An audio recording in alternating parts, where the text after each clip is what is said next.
কবে পড়েছে রাধা অষ্টমী? জেনে নিন শুভ সময়ের নির্ঘণ্ট। জ্যোতিষ মতে কোন সময় পুজো করলে পাবেন সব থেকে ভালো ফল। চলুন ভিডিওটা আজকে এখান থেকেই শুরু করা যাক। কৃষ্ণলীলা চ্যানেলে আপনাদের সবাইকে স্বাগত জানাই। আজকের নতুন ভিডিও আশা করছি আপনাদের খুব ভালো লাগবে আর উপকারিতাও আপনারা পাবেন।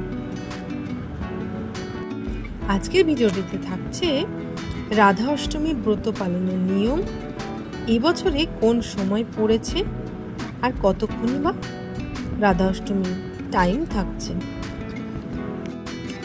জ্যোতিষ মতে কোন সময় পুজো করা শুভ, কেন করবেন রাধা অষ্টমী। জন্মাষ্টমী ব্রত করলে অবশ্যই কিন্তু রাধা অষ্টমী করতেই হবে। তৈরি হচ্ছে দুই শুভ যোগ। এসব সমস্ত কি প্রশ্নের উত্তর আপনারা এই ভিডিওর মাধ্যমে পেয়ে যাবেন। যুগ যুগ ধরে ঘরে ঘরে রাধাকৃষ্ণের আরাধনা চলে আসছে। যারা শ্রীকৃষ্ণ জন্মাষ্টমী পালন করেন তারা অবশ্যই রাধা অষ্টমী পালন করবেন। হিন্দু শাস্ত্র অনুযায়ী এই দিন ধরাধামে এসেছিলেন শ্রী রাধা। শ্রীকৃষ্ণ যেমন বিষ্ণুর অবতার, রাধারানী তেমনি দেবী লক্ষ্মীর অবতার। দেবী লক্ষ্মী রূপে তাকে ঘরে ঘরে পূজা করা হয়। শ্রীকৃষ্ণের জন্মাষ্টমী কদিন পরেই পালিত হয় রাধা অষ্টমী। শ্রীকৃষ্ণ এবং শ্রী রাধিকা দুজনেই ভাদ্র মাসে জন্ম। শ্রীকৃষ্ণের জন্মগ্রহণ করার ঠিক 15 দিন পরেই সেই ভাদ্র মাসেই রাধা রানীর জন্ম হয়েছিল বলে আমরা মনে করি। ভাদ্র অষ্টমীতে পালিত হয় রাধা অষ্টমী। সাধারণত জন্মাষ্টমীর 15 দিন পর পালিত হয় রাধা অষ্টমী। রাধা অষ্টমীর দিন উপবাস থেকে রাধিকার চরণ সেবা করে ভক্তরা। নানান রকম মিষ্টান্ন, তালের বড়া, তালের ক্ষীর ইত্যাদি দিয়ে তার আরাধনা করা হয়। রাধা অষ্টমী পালনের মধ্য দিয়ে সনাতন ধর্মের সমানাধিকার কথা বলা হয়েছে। শ্রীকৃষ্ণ যেমন ঘরের ছেলে, তেমনি শ্রী রাধিকা হলেন ঘরের মেয়ে। কবে পড়েছে জন্মাষ্টমী এবছরে? জ্যোতিষ শাস্ত্রে আছে মহাযোগ। রাধা অষ্টমীর মহাযোগ কতক্ষণ থাকবে? ঠিক যেমনই মাহেন্দ্রক্ষণে শ্রীকৃষ্ণের পবিত্র স্নান এবং তাকে ভোগ নিবেদন করা হয়, তেমনি রাধা অষ্টমীতেও একইভাবে পালিত হয় রাধারানীর পুজো। ভাদ্রের শুক্লপক্ষের অষ্টমী তিথি পড়েছে 10ই সেপ্টেম্বর, মঙ্গলবার। রাত 11টা বেজে 11 মিনিট থেকে হচ্ছে ব্রত শুরু এবং শেষ হচ্ছে পরদিন বুধবার 11ই সেপ্টেম্বর 11টা 46 মিনিটে। এই বছরে 11ই সেপ্টেম্বর পালিত হবে এই রাধা অষ্টমী।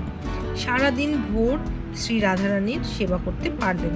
শুভ সময়ক্ষণ থাকছে 2 ঘন্টা 29 মিনিট। 11ই সেপ্টেম্বর সকাল 11টা 3 মিনিট থেকে দুপুর 1টা 32 মিনিট এই সময়কাল পুজো করলে পাবেন দ্বিগুণ ফল।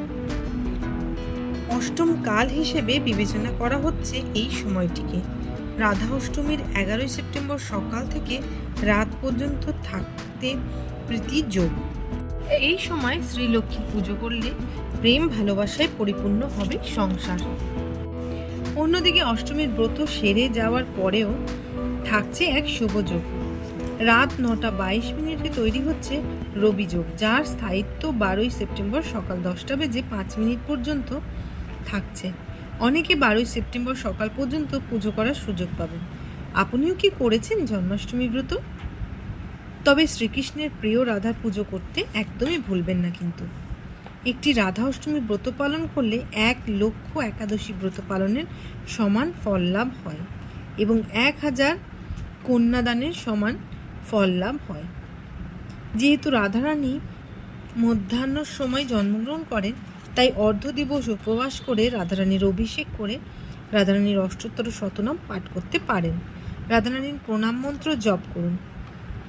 তপ্ত কাঞ্চন গৌরাঙ্গ রাধে বৃন্দাবনেশ্বরী বৃষভানু সুতে দেবী প্রণমামি হরিপ্রিয়ে। বিভিন্ন রকমের ফল মিষ্টান্ন নিবেদন করে রাধারানীর ব্রত সমাপ্ত করুন। হরে কৃষ্ণ।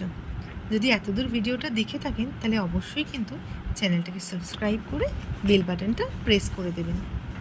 আজকের মতো ভিডিওটা এখানেই শেষ করলাম।